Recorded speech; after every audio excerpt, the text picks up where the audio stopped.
Hari Om and good morning. Welcome to the online class of Chinmaya Mission College. So, in the last class, we have seen how to find the testing of attributes. That means testing of independence. Yes, testing of independence of attributes. Test of goodness of fit. Test of goodness of fit. അതിലാണ് ഞാൻ പറഞ്ഞത് നേരിട്ട് some clues will be given. ആ ക്ലൂസിൻ്റെ അടിസ്ഥാനത്തിലാണ് നമ്മൾ എന്ത് കണ്ടുപിടിക്കുന്നത്, എക്സ്പെക്റ്റഡ് വാല്യൂസ് കണ്ടുപിടിക്കുന്നത്. ഒന്നും തന്നില്ലെങ്കിൽ ആവറേജ് കണ്ടുപിടിച്ചിട്ട് ഉപയോഗിക്കുന്നു. Whereas in the case of the test of independence of attribute, that means whether they are independent or dependent. അതിൻ്റെ മറ്റൊരു വാക്കാണ് whether they are associated or not. If they are independent, they are not associated. If they are dependent, they are associated. അതിൽ നമ്മൾ ആദ്യം എഴുതുന്നത് null hypothesis എപ്പോഴും they are independent. That means there is no association between the two attribute. ആ രണ്ട് ആട്രിബ്യൂട്ടുകൾ നമ്മൾ യാതൊരു ബന്ധമില്ല എന്നാണ് null hypothesisലൂടെ കാണിക്കുന്നത്. Alternative hypothesisലൂടെ കാണിക്കുന്നത് they are dependent. That means there exists association between the two attribute. അത് കഴിഞ്ഞു. അതിൽ നമ്മൾ 2-3 പ്രോബ്ലമൊക്കെ ചെയ്തു. ഇനി കുറച്ചും കൂടി പ്രോബ്ലമൊക്കെ ഉണ്ട്, നമുക്കത് ചെയ്യാം. ഇനി നമ്മൾ അടുത്തതായിട്ട് കാണാൻ പോകുന്നത് ടെസ്റ്റ് ഓഫ് ഹൊമോജിനിറ്റി. ടെസ്റ്റ് ഓഫ് ഹൊമോജിനിറ്റി ഇതിലും പ്രോബ്ലങ്ങളൊന്നും ചെയ്തില്ല കേട്ടല്ലോ. എവിടെ നിന്നെങ്കിലും സി എക്കാരുടെ ഒരു പ്രോബ്ലമാണ് ഞാൻ ഇതുവരെ കണ്ടിട്ടുള്ളത്. അതിനപ്പുറത്തെ ഒരു പ്രോബ്ലം ഒന്നും കണ്ടിട്ടൊന്നുമില്ല. എന്തായാലും here we have more than one sample. ഇവിടെ നമുക്ക് എപ്പോഴും ഒന്നിൽ കൂടുതൽ സാമ്പിളുകൾ ഉണ്ടായിരിക്കും എന്നുള്ളതാണ്. എന്നിട്ട് we want to test whether these samples are homogeneous as far as a particular attribute is concerned. ഏതെങ്കിലും ഒരു പെർട്ടിക്കുലർ ആട്രിബ്യൂട്ടിൻ്റെ കാര്യത്തിൽ അടിസ്ഥാനത്തിൽ whether they are homogeneous, whether they are uniform, whether they are consistent. ഇതാണ് നമ്മൾ വെദർ ദർ ആർ സ്റ്റെബിലിറ്റി, ഇതാണ് നമ്മൾ നോക്കുന്നത്. ഇതിൽ ഹൊമോജിനിറ്റി എന്ന വാക്ക് തന്നെയാണ് ഏറ്റവും കൂടുതലായിട്ട് ഉപയോഗിക്കുന്നത്. Whether they are homogeneous. Homogeneous means എല്ലാം ഒരുപോലെയാണോ, അഥവാ whether they are not homogeneous. Not homogeneous എന്നുള്ളതിൻ്റെ വാക്ക് എന്താ, ഹെട്രോജിനസ്. കേട്ടല്ലോ. നിങ്ങൾക്ക് അത് എഴുതാൻ ബുദ്ധിമുട്ടുണ്ടെങ്കിൽ അത് എഴുതണ്ട. നൾ ഹൈപ്പോത്തിസിസിൽ നമ്മൾ എഴുതും ദർ ഈസ് ഹൊമോജിനിറ്റി. ഓൾട്ടർനേറ്റീവ് ഹൈപ്പോത്തിസിസിൽ നമ്മൾ എഴുതും there doesn't exist homogeneity. പിന്നീട് നമ്മൾ സാധാരണ കാൽക്കുലേറ്റ് ചെയ്യണം, കാൽക്കുലേറ്റ് ചെയ്യും whether there is homogeneity. If there is homogeneity, we conclude that the sample belongs to the same population. If there exists homogeneity, homogeneity ഉണ്ടെന്നാണ് നമ്മൾ എഴുതി. That means alternate null hypothesis നമ്മൾ accept ചെയ്തു എങ്കിൽ that means the different samples belong to the same population or the population or identical population. ഒരേ പോലെയുള്ള പോപ്പുലേഷനിൽ നിന്നാണ് അവ എടുത്തിട്ടുള്ളത്. Here the null hypothesis is always എന്തായിരിക്കുന്ന പറഞ്ഞ് ദർ ഈസ് ഹൊമോജിനിറ്റി. രണ്ടാമത്തെ ഓൾട്ടർനേറ്റീവ് ഹൈപ്പോത്തിസിസ് ആണ് നമ്മൾ എന്ത് പറയുന്നത്, there is heterogeneity or no, there is no homogeneity. ഞാനിവിടെ ഒരു പ്രോബ്ലം തന്നിട്ടുണ്ട്. ഞാൻ ആ പ്രോബ്ലം ആദ്യം ഒന്ന് വായിക്കുന്നു, ശ്രദ്ധിക്കും. From the adult population of 4 large cities, random samples are selected and the number of married and non-married men are recorded. Adult population, പ്രായപൂർത്തിയായ ആളുകളുടെ ഇടയിൽ നിന്ന് 4 സിറ്റികളിൽ നമ്മൾ ഒരു റാൻഡം സാമ്പിള് സെലക്ട് ചെയ്തു. എന്തിനെ കുറിച്ചിട്ടായിരുന്നു, that means married or not married, അതായിരുന്നു നമ്മുടേത്. That means their marital status, married ആണോ നോട്ട് മാരീഡ് ആണോ എന്നുള്ളത്. അങ്ങനെ നമുക്ക് താഴെ 4 സിറ്റികൾ തന്നിട്ടുണ്ട്. ഇവിടെ 2 2 കൂടുതലുണ്ട് കേട്ടല്ലോ. സിറ്റീസ് തന്നെ ഉണ്ട്, A B C D. Married, single, total. Okay, എല്ലാം നമുക്ക് തന്നിട്ടുണ്ട്. എന്നിട്ട് ചോദ്യം എന്താണെന്നറിയാം, is there significant variation among the cities in the tendency of men to marry? ഈ ആണുങ്ങൾക്ക് കല്യാണം കഴിക്കുക എന്നുള്ള കാര്യത്തിൽ എടുത്തു പറയാവുന്ന വ്യത്യാസം ഈ സിറ്റികൾ തമ്മിൽ ഉണ്ടാ? കല്യാണം കഴിക്കുക എന്നുള്ളത് നമ്മുടെ അവിടെയൊക്കെയാണ് കല്യാണം കഴിക്കുക എന്നുള്ളതിന് ഇത്രത്. നോർത്ത് ഇന്ത്യയിൽ കല്യാണം കഴിക്കണം അങ്ങനെ നിർബന്ധമൊന്നുമില്ല കേട്ടല്ലോ. അവർ കല്യാണം കഴിക്കാതെ തന്നെ ഒരുമിച്ച് ജീവിക്കും, പിന്നീട് അവർ നിശ്ചയിക്കും വേണോ വേണ്ടേ എന്നുള്ളത്. എന്തോ ആയാലും ഈ ടെൻഡൻസി ഈ 4 സിറ്റികളിലും 21 വയസ്സാകുമ്പോഴേക്കും കല്യാണം കഴിച്ചിരിക്കണം, അല്ലെങ്കിൽ 27 വയസ്സിനുള്ളിൽ കല്യാണം കഴിഞ്ഞില്ലെങ്കിൽ പ്രശ്നമാണ്, പിന്നെ എല്ലാ കാര്യങ്ങളും പ്രശ്നമായി. അങ്ങനെയുള്ള ധാരണ പെൺകുട്ടികളെ സംബന്ധിച്ച് കല്യാണം ഒഴിവാക്കാൻ വയ്യാത്തതാണ്. ആണുങ്ങളെ സംബന്ധിച്ച് ഇപ്പോൾ വെസ്റ്റേൺ കൺട്രീസിലൊന്നും ആ കല്യാണം കഴിക്കാത്ത അനേകം ആളുകളുണ്ട് കേട്ടല്ലോ. നമ്മുടെ ഇവിടെയൊക്കെ എന്ന് പറഞ്ഞാൽ കല്യാണം കഴിക്കാണ്ടൊരു ആണോ പെണ്ണോ നിന്നോ വലിയ പ്രശ്നമായിട്ട് എന്തോ ആകാശം ഇടിഞ്ഞു വീഴുന്നുള്ള മട്ടിലാണ്. അപ്പം ആ എല്ലാ 4 സിറ്റികളിലും ഇത്തരത്തിലുള്ള ടെൻഡൻസി, കല്യാണം കഴിക്കണം എന്നുള്ള ടെൻഡൻസി ഒരുപോലെയാണോ? ഇതാണ് നമുക്ക് ടെസ്റ്റ് ചെയ്യേണ്ടത്. അപ്പം നമ്മളിത് തുടങ്ങുമ്പോൾ തന്നെ നമ്മൾ ആദ്യം എന്താ എഴുതാം? H0. എന്താ എഴുതുന്നത്? There is homogeneity means all cities are having the same tendency of men to get married. അപ്പം നമ്മൾ എഴുതി H0. H0യിൽ എന്താ എഴുതുന്നു പറഞ്ഞേ? There is homogeneity. ഹൊമോജിനിറ്റി അതിൻ്റെ അർത്ഥം മനസ്സിലായല്ലോ, എല്ലായിടത്തും ഒരുപോലെയാണ്. H1ൽ നമ്മൾ എന്താ എഴുതുന്നത്? There is no homogeneity. H1ൽ there is no homogeneity. ഹൊമോജിനിറ്റി കഴിഞ്ഞിട്ടും വാക്കുകളുണ്ട് കേട്ടോ, അത് നിങ്ങൾ മനസ്സിലാക്കുക. Homogeneity in the tendency of men to marry. ഞാൻ നിങ്ങൾക്ക് എക്സാം നടത്തിയപ്പോഴേ ടേബിൾ വാല്യൂ കണ്ടുപിടിക്കണം. അപ്പൊ എഴുതാണ് എല്ലാ കുട്ടികളും ടേബിൾ വാല്യൂ 1.96. അങ്ങനെയാണോ ഞാൻ നിങ്ങൾക്ക് പഠിപ്പിച്ച് തന്നത്? എനിക്ക് വിഷമം തോന്നി. എത്ര പ്രോബ്ലത്തിലൂടെ ഞാനത് ആവർത്തിച്ച് പറഞ്ഞിട്ട് ഞാൻ ചുരുക്കി എഴുതി. കാരണം എനിക്ക് ആ സമയത്ത് കൈ ഇങ്ങനെ തരിച്ചു പൊട്ടുന്നതുകൊണ്ട് ഞാനത് ചുരുക്കി എഴുതി.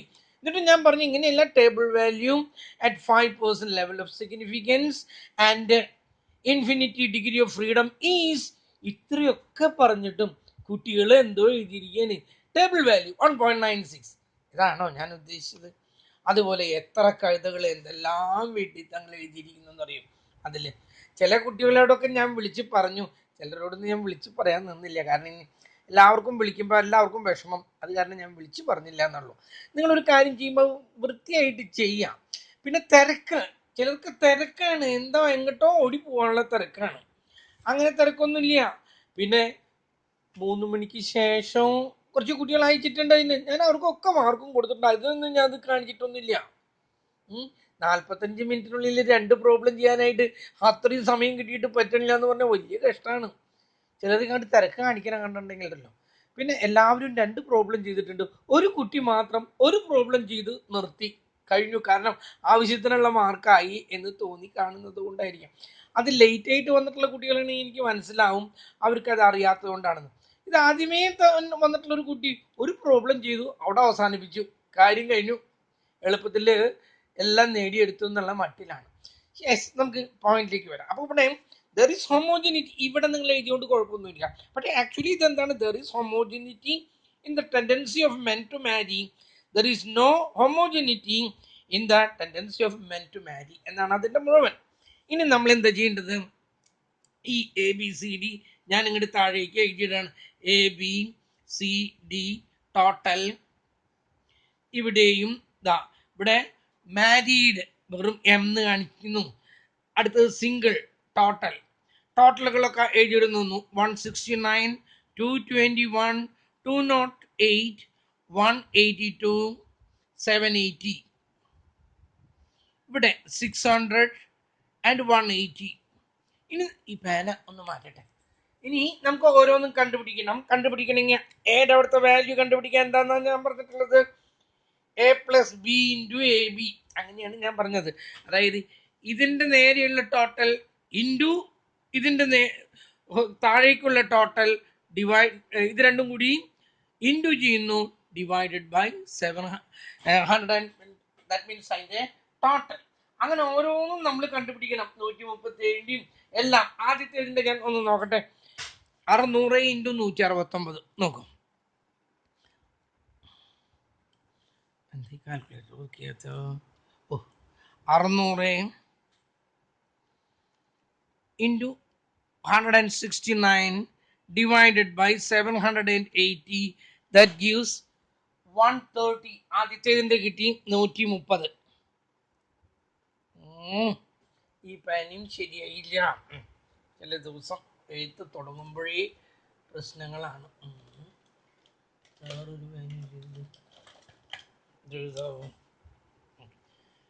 ആദ്യത്തെ കിട്ടി 130. ഇത് രണ്ടും കൂടി കൂട്ടിയതാണിത്. അപ്പൊ ഇവിടുത്തെ കിട്ടിയില്ലേ 39. അത് കണ്ടുപിടിക്കാൻ പോണ്ട, ഞാനത് കഴിഞ്ഞ ക്ലാസ്സിൽ പറയാൻ വിട്ടതാണ് കേട്ടല്ലോ. ഇത് രണ്ടും കൂടി കൂട്ടിയതാണിത്. രണ്ടാമത്തേത് കണ്ടുപിടിക്കാൻ പോകേണ്ട കാര്യമൊന്നുമില്ല. ഇനി ഇവിടുത്തെ കിട്ടണം. 600 × 221. 600 × 221 divided by 780. എത്ര കിട്ടുന്നത്? 170. 170 കിട്ടും. ഇത് 170 ആണെങ്കിൽ ഇതിൽ നിന്നും ഇത് കുറച്ചാൽ 51. അടുത്തത് കിട്ടി. അടുത്തത് സീഡ് അവിടുത്തെ കിട്ടണം. 600 × 208 divided by 780. 600 × 208 divided by 780. 160 കിട്ടി. ഇവിടെ 160 ആണെങ്കിൽ ഇത് എത്രയായിരിക്കും ബാക്കി? 48. ഇനി ഇവിടുത്തെ വാല്യൂ കിട്ടാനേ ഈ 3 കൂടി കൂട്ടിയിട്ട് ഇതിന്ന് കുറച്ചാൽ മതി. അതുപോലെ ഇവിടുത്തെ വാല്യൂ കിട്ടണമെങ്കിൽ ഈ 3 കൂടി കൂട്ടിയിട്ട് ഇതിന്ന് കുറച്ചാലും മതി. നിങ്ങളുടെ സൗകര്യം. ഞാൻ ഇതിനെ മൾട്ടിപ്ലൈ ചെയ്യുന്നു. 600 × 182 divided by 780 is equal to 140. ഇത് 140 ആണെങ്കിൽ ഇത് എത്രയായിരിക്കും? 42. എല്ലാ സംഖ്യയും കിട്ടി. ഇങ്ങനെ കൂട്ടിയാലും എല്ലാം കറക്റ്റാണ്. നമ്മൾ പ്രോബ്ലത്തിലേക്ക് പോകുന്നു. കൈ സ്ക്വയറിന്റെ ഫോർമുലയിലേക്ക് പോകുന്നു. ആദ്യത്തെ കോളം എന്താ? ഓ.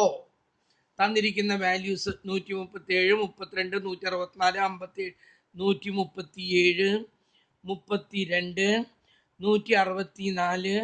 57, 152, 56, 147, 35. എക്സ്പെക്റ്റഡ് വാല്യൂ നമ്മളിപ്പോൾ കണ്ടുപിടിച്ചത് 130 കണ്ടല്ലോ. 130, 39, 130, 39, 170, 51, 170, 51, 160, 48, 140, 42. യെസ്, ഇപ്പോൾ എല്ലാം ആയി. നമ്മൾ ഇനി അടുത്ത കോളത്തിൽ അവ തമ്മിലുള്ള വ്യത്യാസം കാണുന്നു. O - E. ഇനി നമുക്ക് ഇതൊന്നും മറച്ചു വെക്കാം, അല്ലാണ്ട് പറ്റണില്ല. ഇതിൽ ഇത് ഒതുങ്ങണില്ല. O - E. അടുത്തത് 37 30 പോയാൽ ബാക്കി എത്രയുണ്ട്? 7. 32 പോയാൽ 7. 164 170 പോയാൽ ബാക്കി 6. ഇത് മൈനസ് ഇടാം. മൈനസിനൊന്നും വലിയ പ്രസക്തി ഒന്നുമില്ല ഇവിടെ. 57 51 പോയാൽ 6. 52 പോയാൽ 8 -8. 56 48 പോയാൽ 8. 147 7. 35 -7. ഓക്കെ, നമ്മൾ ഇതിൻ്റെയൊക്കെ സ്ക്വയർ കാണുന്നു. O - E whole square 49 49, 36 36, 64 64, 49 49. അപ്പോൾ എല്ലാം കഴിഞ്ഞു. ലാസ്റ്റ് കോളം ഇതാണ് നമ്മുടെ കൈ സ്ക്വയറിന്റെ formula. O - E whole square divided by E. 49നെ ആദ്യം 130 കൊണ്ട് ഡിവൈഡ് ചെയ്യാം. 49 divided by 130 is equal to 0.376 എന്നുള്ളതിന് പകരം 0.38 എന്ന് എടുത്തു. അടുത്തത് 49 divided by 39 is equal to 1.256 എന്നുള്ളതിന് പകരം 1.26 എന്നെടുത്തു. അടുത്തത് 36 divided by 170 170 is equal to 0.21. അടുത്തത് 36 divided by 51. 36 divided by 51, that gives 0.705. അപ്പോൾ 71 ആക്കി എടുത്തു. അടുത്തത് 64നെ 160. 64 divided by 160, that gives 0.40. അടുത്തത് 64നെ divided by 48. 1.33. അടുത്തത് 49 140. 49 divided by 140, that gives 0.35. അടുത്തത് 49 42 ഉണ്ട്. 49 divided by 42, that gives 1.166 എന്നുള്ളതിന് പകരം 1.67 എന്നാക്കി എടുത്തു.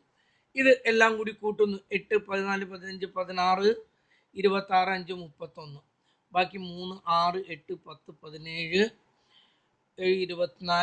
24 30 33 3 1 4 1 5 1 6 6.31 എന്ന് കിട്ടി. 6.31. ഒരു മിനിറ്റ് കേട്ടോ. 0.2 ഒരു ഒറ്റ ഡിജിറ്റിൽ എല്ലാം ഇതാണ്. 5.9, that is 6.31. നമ്മളിവിടെ എഴുതി കൈ സ്ക്വയർ ഈസ് ഈക്വൽ ടു 6.31. ഇനി നമുക്ക് എന്താണ് ടേബിൾ വാല്യൂ കേട്ടല്ലോ. ടേബിൾ വാല്യൂ നമ്മൾ എഴുതിയുടെ table value at 5% level of significance and എത്രയാ, എത്ര കോളങ്ങളും എത്ര റോകളും ഉണ്ട് നോക്കും. 1 2 3 4 4 കോളംസ് ഉണ്ട്. 4 - 1 എന്ന് പറഞ്ഞാൽ 3 ഇൻറ്റു 2 - 1 എന്ന് പറഞ്ഞാൽ 1 കേട്ടല്ലോ. അപ്പം 2,1 table value degree of freedom എന്ന് പറഞ്ഞ 2,1. ടേബിൾ വാല്യൂ 2,1 നിന്ന് നോക്കാം നമുക്ക്.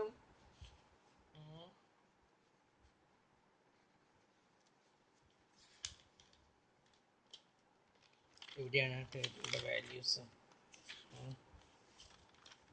ടേബിൾ വാല്യൂവിൽ 2,1 കിട്ടുന്നത് കൈ സ്ക്വയറിൻ്റെ കൈ സ്ക്വയറിൽ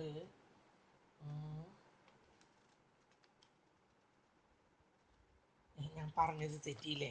4 കോളങ്ങൾ ഉണ്ടായിരുന്നില്ലേ? 1 2 3 4 4 r - 1 into c - 1. r - 1 എന്ന് പറയുമ്പം 4. എത്ര റോ ഉണ്ട്? റോകളുടെ എണ്ണം 1 2 3 4 എന്ന് പോയ 3. 3,1 നമുക്ക് നോക്കേണ്ടത്. 3 1 നോക്കുന്നു. 5% ലെവലിൽ 3 ടേബിൾ വാല്യൂ നോക്കുന്നത്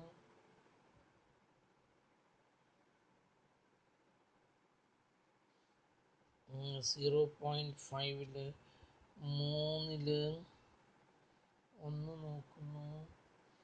7.82 ആണല്ലോ വരേണ്ടത്. എന്താണ് അങ്ങനെ വന്നത്? ടേബിൾ ഞാൻ എടുത്ത ടേബിളിൻ്റെ chi square distribution table value 0.05 5%. അതിൽ നോക്കേണ്ടത് കോളം -1 2 - 1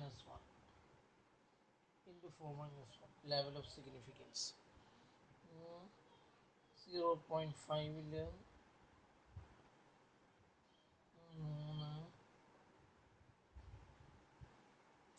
3 നോക്കുന്നു. 7. ഒരു മിനിറ്റ് കേട്ടോ, ഒരു മിനിറ്റ്. ഇവിടെ എന്താണ് എനിക്ക് കൺഫ്യൂഷൻ ആയതാണ്. കൈ സ്ക്വയർ എന്നല്ല നോക്കിക്കൊണ്ടിരിക്കുന്നത്. 3f ടെസ്റ്റാണ്.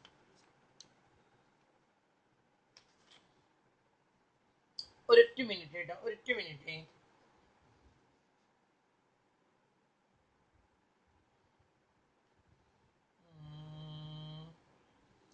degree of freedom. 0.5.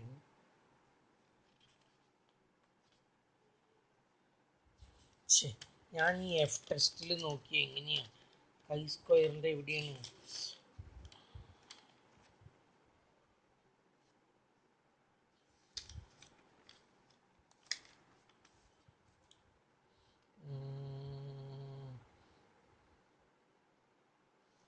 ഈ സംഖ്യ ഇത്ര നേരം കിടന്നത് കൈ സ്ക്വയർ എഫ് ടെസ്റ്റിലാണ് ഈ നോക്കുന്നത്. കൈ സ്ക്വയറിൻ്റെ ഇതിലാണ് നോക്കേണ്ടത്. നമുക്ക് കിട്ടിയത് c minus 1 into r minus 1 ആണ് നമ്മൾ നോക്കുന്നത്. 4 minus 1 3 into 2 minus 1 1 that gives 3. ഇനി 5%-ൽ 3 നോക്കുന്നു. എത്ര കിട്ടി? 7.815. ടേബിൾ വാല്യൂ കിട്ടി 7.815. ഇനി നോക്കൂ, ഇതാണോ വലുത്? Since the calculated value of chi-square is less than the table value, we accept the null hypothesis. That means നമ്മൾ H0 ആണ് ആക്സെപ്റ്റ് ചെയ്യുന്നത്. There is homogeneity. മുഴുവൻ എഴുതാൻ വേണ്ടിയിട്ട് there is homogeneity in the tendency of men to marry. കല്യാണം കഴിക്കാനുള്ളവരുടെ ഇതിൽ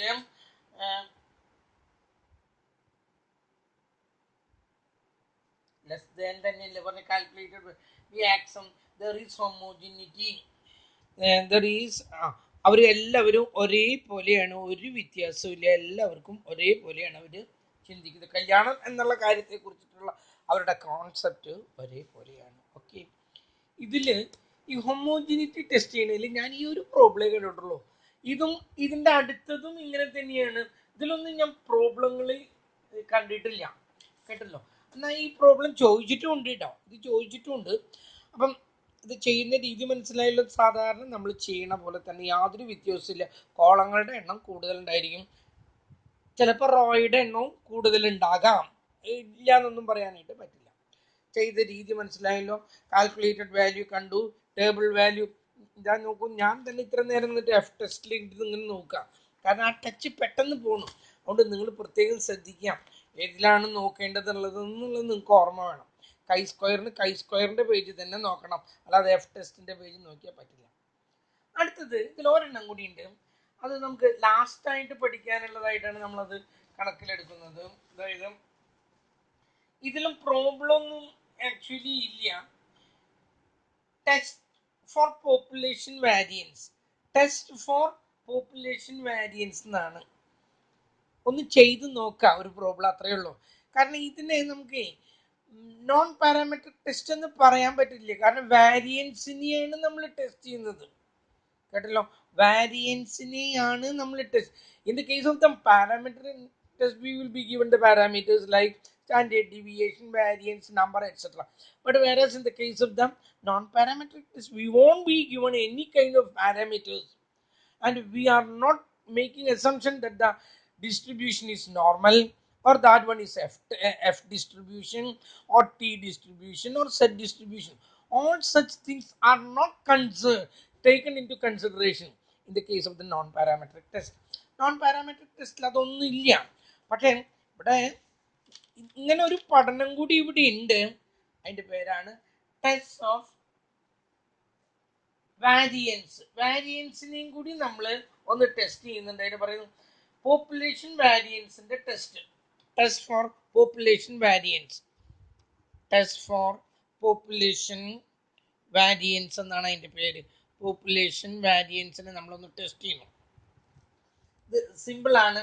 ഇതിൻ്റെ formula ഇതാണ്: chi square is equal to n standard deviation 1 square of the sample ns square by sigma square, ns square by sigma square. നമുക്ക് ഇവിടെ ഒരു value കിട്ടും. അപ്പം നമുക്ക് നമ്പർ തന്നിരിക്കും, സാമ്പിളിൻ്റെ സ്റ്റാൻഡേർഡ് ഡീവിയേഷൻ തന്നിരിക്കും, പോപ്പുലേഷൻ്റെ സ്റ്റാൻഡേർഡ് ഡീവിയേഷൻ തന്നിരിക്കും. എന്നിട്ട് നമ്മൾ ഈ ഫോർമുലയിലേക്ക് അപ്ലൈ ചെയ്തിട്ട് we will be having A value. എന്നിട്ട് നമ്മൾ എന്ത് ചെയ്യുന്നു? ടേബിൾ വാല്യൂ നോക്കുന്നു. Table value if it is less, if the calculated value is less than the table value, we accept the hypothesis, otherwise we reject the hypothesis. Okay, നമുക്ക് ഇതിൽ ഒരു problem ഒന്ന് കാണാം, നമുക്ക് ശ്രദ്ധിക്കാം. ഇങ്ങനെ വെച്ചിട്ട് standard deviation of sample 10 observations n തന്നിട്ടുണ്ട് 10 from a normal population was found to be 5. സാമ്പിളിൻ്റെ ആണ്, അതുകൊണ്ട് എസ് എന്ന് കൊടുത്തു. അതിൻ്റെ സ്റ്റാൻഡേർഡ് ഡീവിയേഷൻ തന്നിട്ടുണ്ട് 5. Examine whether this is consistent with the hypothesis that the standard deviation of the population is standard deviation എന്താ പറയുക, സിഗ്മ is 5.3. സാമ്പിളിന്റെ നമ്പർ തന്നിട്ട് 10, സാമ്പിളിന്റെ സ്റ്റാൻഡേർഡ് ഡിവിയേഷൻ തന്നിട്ടുണ്ട് 5. എന്നിട്ട് പറയുകയാണേ ഇതിൽ നിന്ന് നമുക്ക് ഒരു ഹൈപ്പോത്തിസിസ് തന്നിട്ടുണ്ട്, പോപ്പുലേഷൻ്റെ സ്റ്റാൻഡേർഡ് ഡിവിയേഷൻ 5.3 ആണെന്ന് പ്രൂവ് ചെയ്യാൻ പറ്റുമോ, ടെസ്റ്റ് ചെയ്യാൻ പറ്റുമോ, ഇതാണ് നമ്മുടെ ചോദ്യം. അപ്പം നമ്മൾ എന്താ പറയുന്നത്, ആദ്യം തന്നെ നമ്മൾ ഇതിൽ പറയുന്നത് ഹൈപ്പോത്തിസിസിൽ പറയുന്നത് സ്റ്റാൻഡേർഡ് ഹൈപ്പോത്തിസിസിൽ പറയുന്നത് എസ് ഡി ഓഫ് പോപ്പുലേഷൻ അഥവാ സിഗ്മ, കേട്ടല്ലോ, എസ് ഡി ഓഫ് പോപ്പുലേഷൻ അഥവാ എന്താ പറയുക, sigma is equal to 5.3. H1 എന്താണ്, s d of the population sigma is not 5.3. അടുത്തതിൽ എന്ത് പറയുന്നു, സിഗ്മ ഈസ് നോട്ട് 5.3. അപ്പോൾ അത് രണ്ടും കഴിഞ്ഞു. നമ്മൾ ഇനി ഫോർമുലയിലേക്ക് അപ്ലൈ ചെയ്യാണ്. Chi square is equal to n s square by sigma square. N എത്രയാണ്, 10 ഇൻറ്റു സിഗ്മ എത്രയാണ്, 5 തന്നിട്ടുണ്ട്, 5ൻ്റെ സ്ക്വയർ എത്രയാണ്, 25 ബൈ 5.3യുടെ സ്ക്വയർ. 5.3യുടെ സ്ക്വയർ ഇവിടെ 553 28.09 28.09 നോക്കൂ. 250 ഡിവൈഡഡ് ബൈ 28.09 കൊണ്ട് ഡിവൈഡ് ചെയ്തപ്പോൾ നമുക്ക് കിട്ടിയത് 8.899 കിട്ടി. 8.89 എന്നുള്ളതിന് പകരം 8.9 എടുക്കാം. ഇനി നമുക്ക് ടേബിൾ വാല്യൂ കാണണം. Table value for 9 degrees for freedom of table value at 5% level of significance and n minus 1 ആണ് ഇവിടെ എടുക്കേണ്ടത് കേട്ടോ. n എത്രയും ഇവിടെ എഴുതുന്നു ഞാൻ. Table value at 5% level of significance and n minus 1 എത്രയാണ്, 10 minus 1 എത്രയാണ്, 9 ഡിഗ്രി ഓഫ് ഫ്രീഡം ഈസ് എത്രയാണെന്ന് നോക്കാം നമുക്ക്. ഇത് കൈ സ്ക്വയറിൽ നോക്കേണ്ടതാണ്. 5%ൻ്റെ നേരെ 9ലാണ് നോക്കേണ്ടത്. കൈ സ്ക്വയറിൽ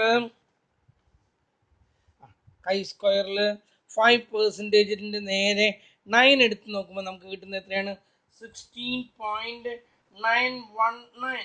16.9, that's enough. 16.9 നോക്കൂ, ഏതാ വലുത്, സാമ്പിൾ കാൽക്കുലേറ്റഡ് വാല്യൂ 8.9 ആണ്, ടേബിൾ വാല്യൂ 16.9 ആണ്. So we can say since the calculated value is less than the table value, we can accept H naught or null hypothesis. The standard deviation of the population is 5.3. ഇതിൻ്റെ ഈ തന്നിരിക്കുന്ന data ഉണ്ടല്ലോ 5ഉം 10ഉം ഇതിൻ്റെ ഇത് ഏതൊരു പോപ്പുലേഷനിൽ നിന്നാണ് എടുത്തിട്ടുള്ളത്, അതിൻ്റെ സ്റ്റാൻഡേർഡ് ഡിവിയേഷൻ 5.3 ആണ് എന്ന് നമ്മൾ സമ്മതിച്ചു കൊടുക്കുന്നു. ഓക്കെ, ഇതിലെ ചോദ്യങ്ങളൊന്നും ഇല്ലാട്ടോ വേറെ, അതുകൊണ്ട് ഒന്നും തരാനില്ല. ഇനി നമുക്ക് കാണേണ്ടതുണ്ടല്ലോ, കാണേണ്ടത് കുറച്ച് എന്താ പറയുക, സ്വല്പം തലവേദന പിടിച്ച കേസുകളാണ്. അതിൽ നമുക്ക് കാണേണ്ടത് റാങ്ക് സൈൻ ടെസ്റ്റ് ഉണ്ട്. ബട്ട് ഈ സൈൻ ടെസ്റ്റ് ഒക്കെ എങ്ങനെയാണ് നിങ്ങളെ പഠിപ്പിക്കുക എന്ന് എനിക്ക് അറിയില്ല. കാരണം ഈ സൈൻ ടെസ്റ്റിൽ അതിൻ്റെ ടേബിളൊന്നും നമ്മുടെ കയ്യിലില്ല. നമ്മുടെ ടേബിളിൽ സൈൻ ടെസ്റ്റ് കാണണം. അതുപോലെ തന്നെ വിൽക്കൂസൺ സൈൻ ടെസ്റ്റ്, അതൊരെണ്ണം നമുക്ക് പഠിക്കാം. കാരണം ഞാൻ ആകെ ക്വസ്റ്റ്യൻ പേപ്പറിൽ കണ്ടിട്ടുള്ളത് വിൽക്കൂസൺസ് സൈൻഡ് റാങ്ക് ടെസ്റ്റാണ് ഞാൻ ആകെ കണ്ടിട്ടുള്ളത്. അല്ലാതെ സൈൻ ടെസ്റ്റോ അല്ലെങ്കിൽ വേറെയും ടെസ്റ്റുകളുണ്ട്. ആ ടെസ്റ്റുകളൊന്നും ഞാൻ അധികമായിട്ട് ഞാനിവിടെ കണ്ടിട്ടില്ല. പക്ഷേ നിങ്ങളുടെ ഇതിൽ അതൊക്കെ ഉണ്ട്. അതിനനുസരിച്ച് നമ്മുടെ ടേബിളിൽ അതിനനുസരിച്ചിട്ടുള്ള ഇതില്ലെന്ന നമ്മുടെ ടേബിളിൽ അതിൻ്റെ വാല്യൂ കണ്ടുപിടിക്കാനായിട്ട് ഒരു വഴിയും കാണാനില്ല. അപ്പോൾ അങ്ങനെ വാല്യൂ ഇല്ലാത്തത് നമ്മൾ എങ്ങനെയാണ് കണ്ടുപിടിക്കുന്നത്? നമുക്കാണെങ്കിൽ അതിൽ നമുക്ക് പഠിക്കാനുള്ളത് ഒന്ന് എന്താണ്, അതെ ഒന്ന് സൈൻ ടെസ്റ്റ് ഉണ്ട്. പിന്നെ ഈ രണ്ടാമത്തേതാണ് എന്താണ് വിൽക്കോസന്റെ മെത്തേഡ്. അത് ഞാൻ നിങ്ങൾക്ക് കറക്റ്റായിട്ട് പറഞ്ഞുതരാം. വിൽക്കോസൺ സൈൻഡ് റാങ്ക് ടെസ്റ്റ് അതന്നെ ഒരു ഫോം, ആ ഒരു ഫോമുലുണ്ട്. ഫോമുല ഓർത്തിരിക്കാൻ വല്ലാത്ത തലവേദനയാണ്. വിൽക്കോസൺ കഴിഞ്ഞാൽ അതേപോലെ തന്നെ വേറെയും പലരുടെയും ഈ റാങ്ക് ടെസ്റ്റുകൾ ഉണ്ട്. റാങ്ക് സം ടെസ്റ്റ്, മാൻ വിറ്റ്നി വിൽക്കോസ് ടെസ്റ്റ്, ഇങ്ങനെയൊക്കെ പറഞ്ഞിട്ട് കുറച്ചുണ്ട്. ഇതിനൊന്നും ഇതിൽ ടേബിൾ പ്രൊവൈഡ് ചെയ്യുന്നില്ല. അങ്ങനെ വരുമ്പോൾ നമ്മളിതിൽ ഞാൻ ആകെ നിങ്ങളെ പഠിപ്പിക്കാൻ ഉദ്ദേശിച്ചിരിക്കുന്ന ഒരെണ്ണം തന്നെ, അതും വേണ്ടവർ മാത്രം പഠിക്കാൻ പറ്റുന്നില്ലെങ്കിൽ അതങ്ങ് വിട്ട് കളയാം. വിൽക്കോസിൻ്റെ റാങ്ക്ഡ് സൈൻ ടെസ്റ്റ് മാത്രമാണ് നമ്മളിവിടെ. അത് ഒരു സിംഗിൾ വാല്യൂ ആട്രിബ്യൂട്ട് തന്നിട്ടുള്ളതുകൊണ്ട് 2 ആട്രിബ്യൂട്ട് തന്നിട്ടുള്ളൂ. അത് മാത്രമാണ് ഞാനിവിടെ പഠിപ്പിക്കുന്നുള്ളൂ. അതിനപ്പുറത്ത് പഠിപ്പിക്കാത്തതിൻ്റെ കാരണം ഞാൻ പറഞ്ഞു, നമ്മുടെ ടേബിളിൽ അതിൻ്റെ വാല്യൂ കണ്ടുപിടിക്കാൻ പറ്റുന്നില്ല. മാത്രമല്ല അതിൻ്റെ ഫോമുലകൾ എന്നൊക്കെ പറഞ്ഞിട്ടുണ്ടെങ്കിലല്ലോ ഇതുവരെ പഠിച്ച ഫോമുലകൾ പോലെയല്ല. നിങ്ങൾ ഏതിലാണ് പഠിച്ചത്? കോറിലേഷനിൽ പാർഷ്യൽ കോറിലേഷനും മൾട്ടിപ്പിൾ കോറിലേഷനും ഒക്കെ പഠിച്ചില്ലേ? അതേപോലത്തെ ഒരു bit complicated formula, we can't remember that things. അതാണ്. അത് മുഴുവൻ പഠിച്ചു വരുമ്പോഴേക്കും നിങ്ങൾ ഇതുവരെ പഠിച്ചൊക്കെ പോകും. മാത്രമല്ല ഇതിന്ന് വളരെ അപൂർവമായിട്ടാണ് ക്വസ്റ്റ്യൻ ചോദിച്ച് കണ്ടിട്ടുള്ള, ഒരു പ്രാവശ്യം കണ്ടിട്ടുള്ള Wilcoxon's signed ranked test, Wilcoxon's ranked sign test ചോദിച്ചിട്ടുണ്ട്. അത് ഞാനൊന്ന് ചെയ്തു തരാം. അതിനപ്പുറത്ത് നിങ്ങൾ പഠിച്ചാൽ നിങ്ങൾക്ക് തലയിൽ കയറൂല. അത് ടേബിളില്ല. ടേബിൾ ഉണ്ടെങ്കിലല്ലേ ടേബിളിൽ നോക്കിയിട്ട് വാല്യൂ കണ്ടുപിടിക്കാൻ പറ്റുള്ളൂ. അതില്ല. മാത്രമല്ല നമുക്ക് ഈ ബൈനോമിയൽ ഡിസ്ട്രിബ്യൂഷനിൽ ചെയ്തിരിക്കുന്ന പോലെ less than 6, binomial distribution less than 6 കണ്ടുപിടിക്കണമെങ്കിൽ എന്ത് ചെയ്യണം? 6 എണ്ണാണ് എങ്കിൽ അതിൻ്റെ വാല്യൂ കണ്ടുപിടിക്കണം. 5ൻ്റെ വാല്യൂ, 5 ആൺകുട്ടികളുടെ വാല്യൂ കണ്ടുപിടിക്കണം. 4 ആൺകുട്ടികളുടെ, 3 ആൺകുട്ടികളുടെ, 2 ആൺകുട്ടികളുടെ, 1 ആൺകുട്ടിയുടെ, ആൺകുട്ടികളുടെ ഒന്നുമില്ല. നമ്മൾ ചെയ്തിട്ടുള്ള പ്രോബ്ലങ്ങളാണ്. ഇത് മുഴുവൻ കണ്ടുപിടിക്കാന്ന് പറഞ്ഞാൽ എത്രമാത്രം സമയം പോണ കാര്യങ്ങളാണെന്നറിയും. അതൊക്കെ ചോദിച്ച് കണ്ടിട്ടില്ലേ? ചോദിച്ചാൽ, കാരണം അത് ബൈനോമിയൽ ഡിസ്ട്രിബ്യൂഷനെ ബേസ് ചെയ്തിട്ടാണ് ഈ ആ ടെസ്റ്റുകളൊക്കെ നിൽക്കുന്നത്. അത് പഠിക്കാൻ നിന്നാൽ തല പൊളിയും കുട്ടികളെ. അതുകൊണ്ട് നമുക്ക് ഒരെണ്ണം മാത്രം അതിൽ നോക്കിയിട്ട് നമുക്ക് നിർത്താം. Okay, that's all for today.